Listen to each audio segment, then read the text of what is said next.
Welcome to Sacred Place Live on this Friday. I'm glad you have taken time out of your day to be with me now, whenever you're watching this, whether it's live on Friday or some other time. Today we wrap up our walk with Joseph from the book of Genesis. This story has many aspects, but the most I resonate with is who Joseph is. He's a dreamer, a visionary, someone who sees how the world will be. And when speaking the truth, is met with opposition at times and later is listened to. The picture of the world that he paints is something that people begin to listen to. We have a vision for what the world might be. During this time of pandemic, we dream of what can be. I have a song to share with you now.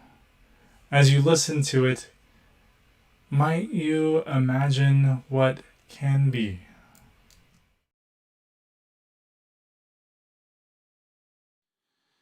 In the dark, right on the middle mark, just in the tier of everything that rise below the surface.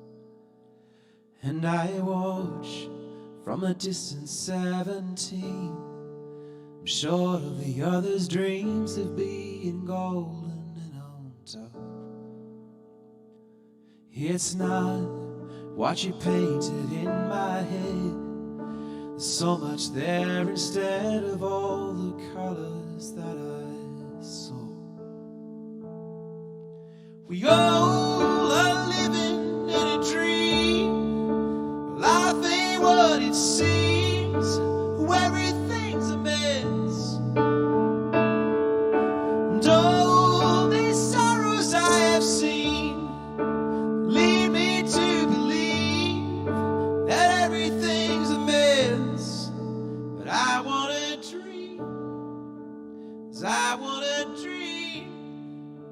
Lead me to dream.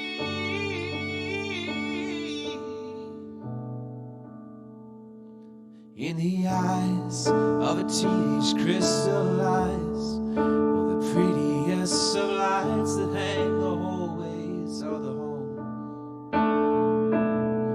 And the cries from the strangers out at night, they don't keep us up at night. We have the curtains drawn and closed.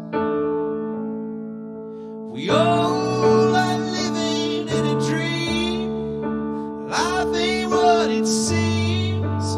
Everything's a mess. And all these sorrows I have seen lead me to believe that everything's a mess. But I want to dream, 'cause I want to dream. Lead me to dream.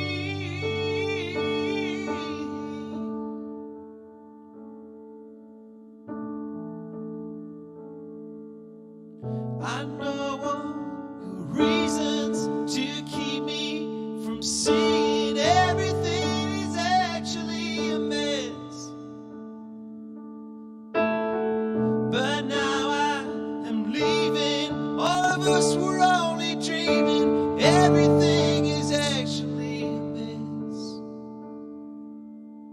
And we all living in a dream. Life ain't what it seems. Oh, everything's a mess. And all these sorrows I have seen lead me to believe that everything's a mess. But I wanna dream, I wanna dream. Lead me to dream.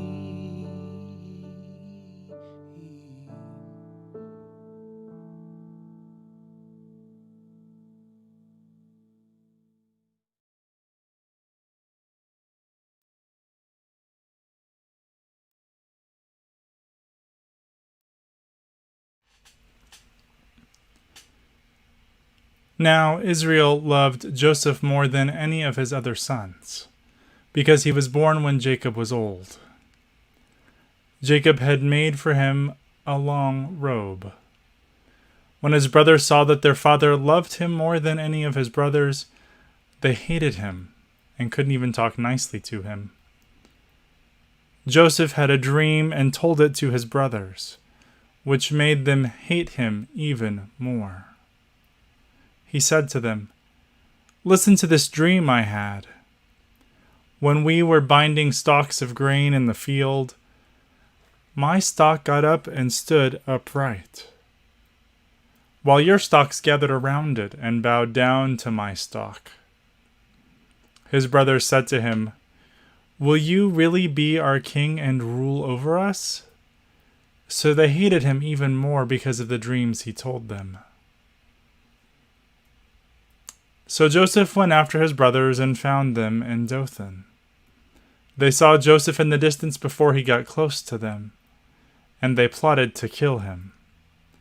The brothers said to each other, "Here comes the big dreamer.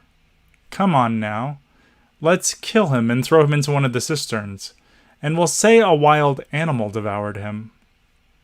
Then we will see what becomes of his dreams." Judah said to his brothers, "What do we gain if we kill our brother and hide his blood? Come on, let's sell him to the Ishmaelites. Let's not harm him because he's our brother. He's family." His brothers agreed. When some Midianite traders passed by, they pulled Joseph up out of the cistern. They sold him to the Ishmaelites for 20 pieces of silver, and they brought Joseph to Egypt. Later, after Joseph's father was buried in Canaan, when Joseph's brothers realized that their father was now dead, they said, "What if Joseph bears a grudge against us and wants to pay us back seriously for all the terrible things we did to him?" So they approached Joseph and said, "Your father gave orders before he died, telling us, 'This is what you should say to Joseph. Please forgive your brother's sins and misdeeds, for they did terrible things to you. Now please forgive the sins of the servants of your father's God.'" Joseph wept when they spoke to him. His brothers wept too, fell down in front of him and said, "We're here as your slaves." But Joseph said to them, "Don't be afraid. Am I God? You planned something bad for me, but God produced something good from it, in order to save the lives of many people, just as he's doing today. Now don't be afraid. I will take care of you and your children." So he put them at ease and spoke reassuringly to them.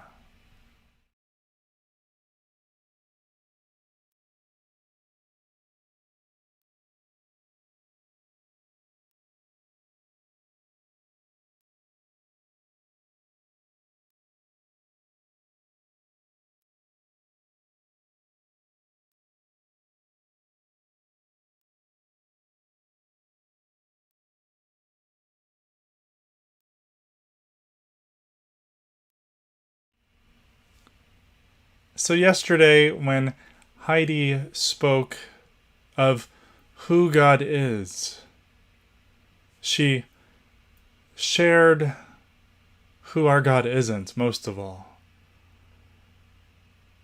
Our God is not one of fear who causes all these bad things to happen, but one who is with us, calling us beloved.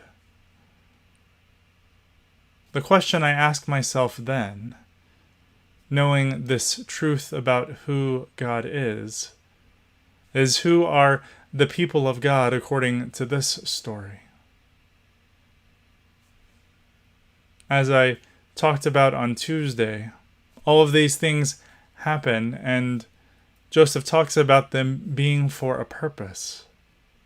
That's not to say that all of these things that happened were planned by God, but rather that God used what happened for the good of all people, for all of the Israelites, the generations that would come forth from this family. Now, the story goes on to what happens to them in their time in Egypt. We'll get to that later. Actually, even next week. So, to get back to my question, who are the people of God? I see this as a story which illustrates that God's people are those who form the earth. Now, God created all that there is, but then left us as humankind to care for it.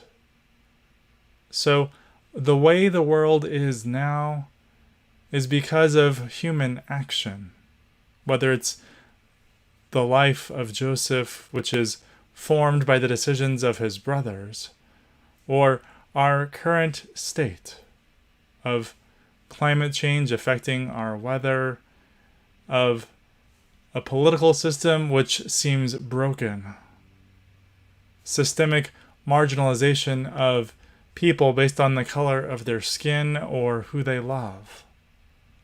All of these things are because of human action, whatever the motivation. So we are the formers of our world. If it were only that, things would get much worse and never get better.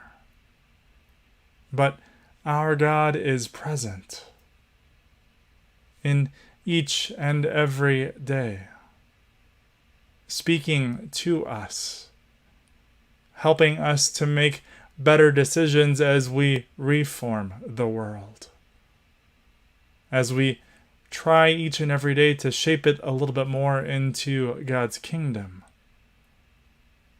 There are some who work for that and some who work against it. But each of us has the creative power of God in many ways. Because of how we talked about 2 weeks ago, the image of God being instilled and written on us. We have been given that creativity.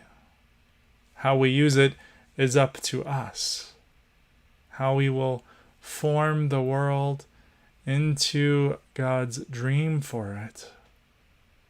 For what dream we have been given, or if we'll form it in another direction. That dreamer, Joseph, has something to teach us about speaking truth even when it's difficult, as we work to shape the world for what God is calling us to do, for creating this and every sacred place. This story has so many interesting things to teach us. I hope that you have found something which resonates with you in one of these 3 days this week.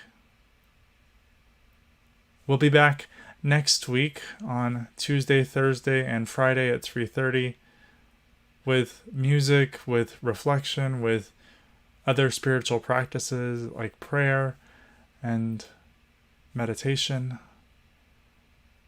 We'll also gather this Sunday and every Sunday at 10:30 for our community time, family time, face-to-face time with one another, though digital, so we can be physically distanced. Zoom gives us the opportunity to be together in community in that way. I hope you will join us for Sacred Place Live or family time on Zoom. Kids get a special time on Sundays at 9 a.m. All of these details are on our website at yoursacredplace.org. I hope you have a great weekend. This is your